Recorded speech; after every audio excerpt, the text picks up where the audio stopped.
Day 69, the final straw. It was only a matter of time before the hobos who rode Durgans attacked everyone at the school. I sad, since I did not have my wood to fight off the disgusting fucking monsters for free experience points. I tried to flee from them, trying to clench my butt cheeks harder than a 50-year-old who just woke up with diarrhea gas. As I fled like brave Sir Robin, I heard a girly scream. First I thought it was my friend Chris. Fucking dickwad. But he does make a good girl impression. It was my love object, Jessica. No one must ever know of our forbidden love, according to the mighty Greybeards at least. I ran over to her, hoping my manliness and excessive six flab could save him, except I tripped on top of her. This was just like one of my Japanese animes with the pervy teacher, except everything did not go as expected. Jessica wasn't blushing or looking at me with half-lidded eyes. She kinda slapped me across the goddamn face with her foot. Yeah! What? This is like the first time a woman touched me in a way that I kind of enjoyed it. One of the hobos landed his Durgan down next to us, with newspaper sword in hand and cardboard armor, about to strike me down, steal the woman that I loved, and maybe rape me. It was here my best friend forever, lol Jack, came to my rescue.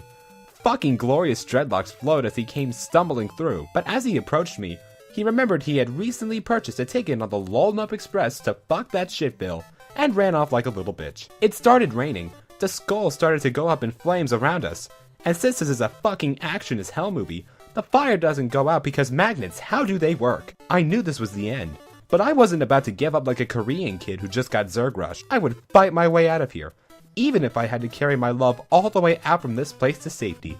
Since the turn-based battle hadn't started yet, the Durgan riding hobo hadn't had the chance to come and fuck my day over. I got up saying, "Don't move, I'll save you," to my suite, and got into a boss fight with the hobo. I tried stretching my hand out for the keyblade that I purchased off the internets, except that shit doesn't work IRL, so I was like, fuck.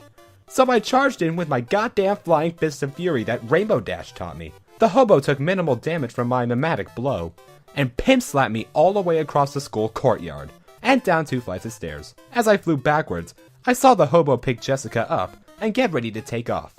Fuck my life, I said to myself.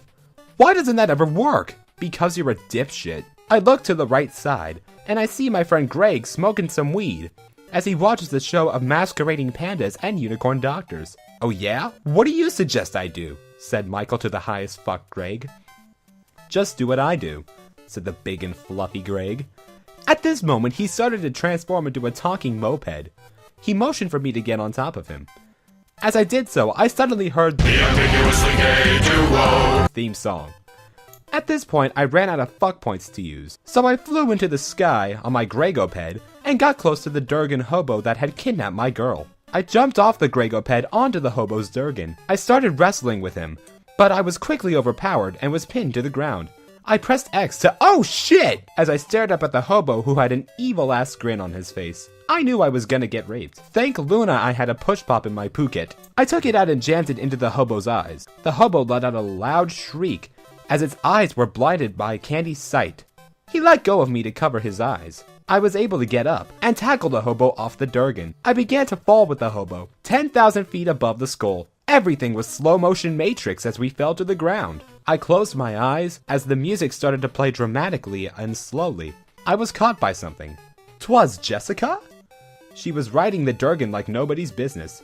My fucking princess in shining armor here to save my ass for once. We landed onto the pavement of the skull and were now safe from the hobos. But there was still a problem. Hobos with Durgans were still attacking our skull. This would be our last stand against the filthy hobos. We both got on top of the Durgan and took off to the skies to take down the rest of the hobos who were attacking this place. I took out my Michael Bay Rocket Launcher 2.0 and began to shoot down any Durgan I saw. Many Durgans and hobos went down that day. Now if only I had Megan Fox riding with me, this would be the best day ever! I ran out of exploding shark ammo for my bossness gun, so I decided to simply got into a Durgan wrestling match to the death for dominance. As I took down my 13th hobo, I got Durgan raped by a hobo's Durgan. He took down my Durgan along with me and Jessica with it. We hit the ground.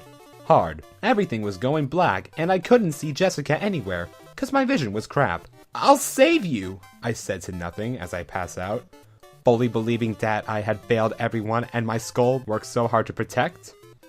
I woke up the next day and proceeded through my daily routine. Eat, bathroom, drive to school, get mauled by Jessica, our neighborhood cat, and her accomplice Chris. However, when I got to school, I knew what I was gonna have to say to everyone about what had happened. Hey guys, I had the weirdest dream last night. Nobody cares, Applejack!